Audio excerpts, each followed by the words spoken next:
Suara hantaman dari kepalan tangan yang sedang mendarat keras di perut seorang pria yang kini mulai melemah dan terkapar di lantai kamar pasien PPIP itu. Untung kamar tersebut dilengkapi kedap suara, jadi pekikian dan suara hantaman tidak terdengar hingga keluar. Dasar pria brengsek, maki Jenny sambil memberi bogeman pada wajah Malvin yang kesekian kalinya. Lepaskan Malvin, wanita culun, pekik lo. Wanita itu berlari ke arah Jenny dan mencoba menarik Jenny dari atas tubuh Malvin yang sedang meninju wajahnya. Lepas, pekik Claude kesekian kalinya. Kim yang hanya terdiam menyaksikan Jenny memukul Malvin yang mukanya sudah tidak berbentuk. Kim, hentikan teman sialanmu ini. Dia bisa membunuh Malvin, hardik Claude dan menghampiri Kim. Kim menyeringai saat Claude mendekatinya dan jiwa mengerikannya tiba-tiba muncul. Dan itu artinya saatnya Kim bersenang-senang. Hei Kim sialan, hentikan temanmu, dia bisa membunuh suamiku, perintah Lot dengan nada geram.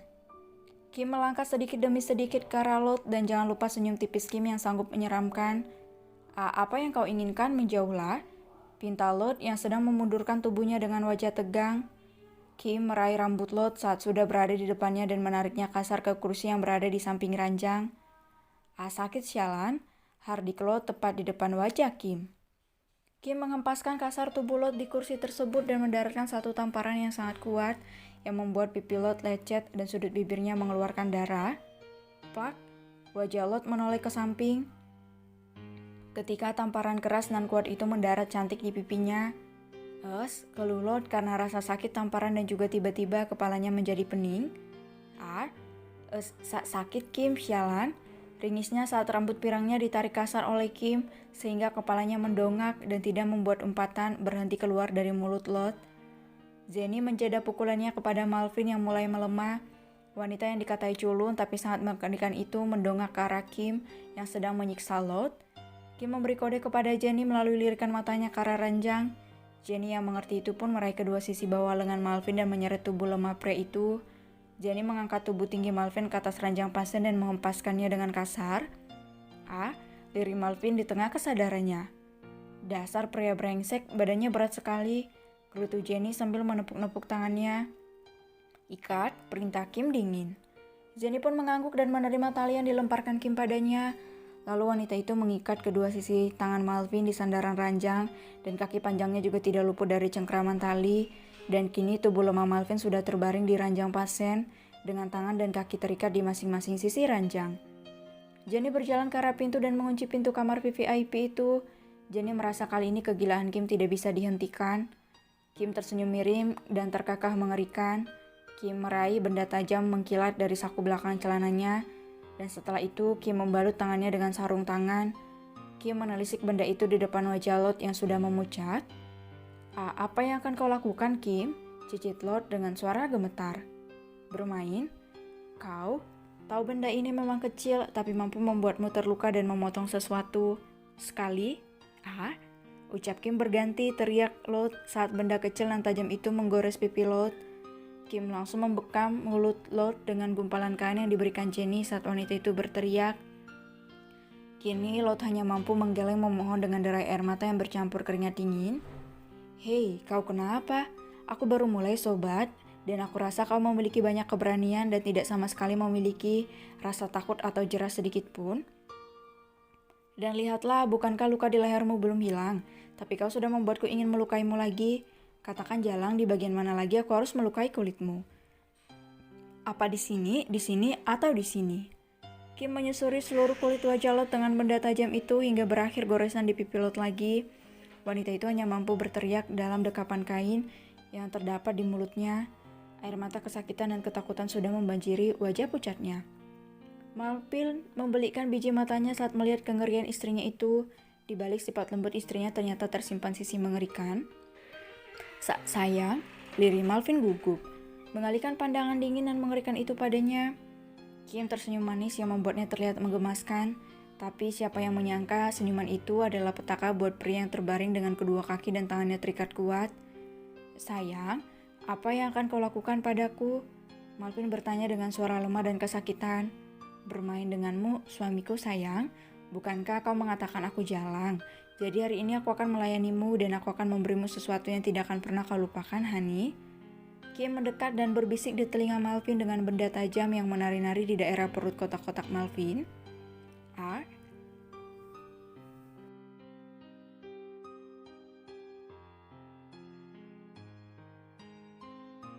masih di dalam kamar rawat PPIP di lantai paling atas di salah satu rumah sakit terkenal di kota Paris, teriakan kesakitan masih menggema di dalam kamar rawat mewah itu.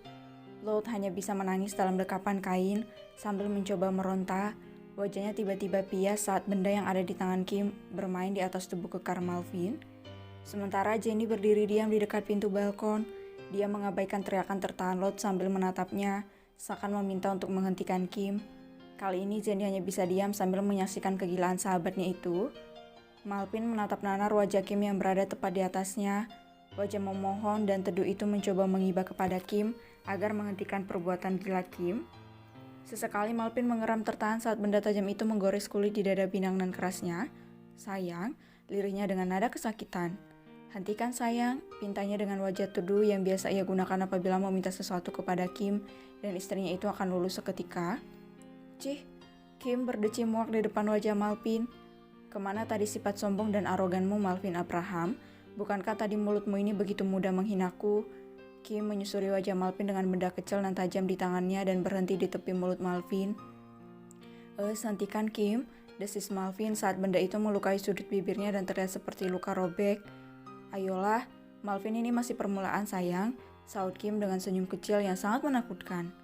Lord yang berada di samping mereka berusaha meronta dan meraung tertahan. Kim menghampiri perempuan itu dan kembali meraih rambut pirang Lord dan menariknya kuat, sangat kuat sehingga membuat Lord meraung dan terisak kesakitan. Mulut tersumpal, gumpalan kain sebesar gepalan tangan orang dewasa. "Hari ini kau akan melihat sesuatu yang akan membuatmu terkejut dan tidak akan kau lupakan, dan hari ini kau akan mendapatkan kejutan terindah setelah ini, Charlotte sayang. Jadi saksikanlah dan diamlah agar aku bisa menikmati permainanku." Perkataan Kim hanya membuat Lord tampak lebih ketakutan dan keringat dingin di keningnya membasahi wajahnya bercampur dengan air mata penuh ketakutan itu. "Jadi saksikanlah dengan baik cara aku bermain, oke sobat?" ujar Kim semangat dan kembali ke sisi Malvin. "Hai suami brengsekku," seru Kim dan kembali menempelkan benda kesayangannya di wajah Malvin yang terkejut. "Lepaskan Kim, kau sudah gila, Kimberly Light," hardik Malvin sambil menahan rasa perih atas luka baru yang dibuat Kim. "Ya, aku memang sudah gila, Malvin Abraham.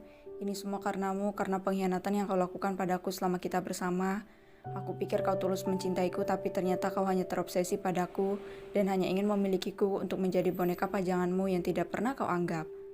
"Tidak Kim, aku sangat mencintaimu sayang, percayalah," balas Malvin dengan wajah mengibah. "Bohong," bentak Kim dan menusukkan benda itu di lengan Malvin. Malvin hanya bisa berteriak kesakitan dan mengeluarkan air matanya. Dada Kim masih terlihat bergerak naik turun, karena amarah yang selama ini dia tahan akhirnya meledak juga. "Kau tidak pernah mencintaiku, Malvin. Kau hanya ingin memilikiku sebagai alat taruhanmu bersama teman-temanmu, dan kau hanya menganggapku boneka yang kau pamerkan ke sana kemari di depan kolega dan teman-temanmu." "Haha, ternyata bertahun-tahun aku sudah tersipu oleh pria busuk dan licik sepertimu, mengurungku di dalam kata-kata cinta yang asalnya hanya palsu, dan dengan bodahnya aku terlena dan percaya padamu. Oh Tuhan, aku hanyalah wanita bodoh dan naif." Kim tertawa hambar penuh luka di depan Malvin yang hanya bisa terdiam dalam keterkejutannya. Malvin tidak menduga kalau Kim mengetahui semua niatnya untuk menikahi Kim. Malvin yang begitu terobsesi pada kecantikan dan kepintaran Kim membuat seorang Malvin Abraham yang dulu begitu menginginkan Kim menjadi miliknya. Rasa ingin memilikinya itu semakin besar saat Kim digilai para pria kaya dan bangsawan. Malvin bertekad mendekati Kim dan ingin memperlihatkan pada semua pria yang menyukai Kim kalau dirinya yang terbaik. Setelah menikah, Malvin juga tidak henti-hentinya memamerkan istri cantik dan pintarnya itu pada kolega dan juga sahabat-sahabatnya. Kimberly bagai boneka bagi Malvin yang sangat penurut. Kimberly yang sangat percaya dan terbuai dengan kata-kata manis dan perlakuan lembut Malvin menjadi tersentuh dan benih-benih cinta pertamanya pun ia berikan pada Malvin. Apa yang aku katakan itu benar kan, Malvin Abraham?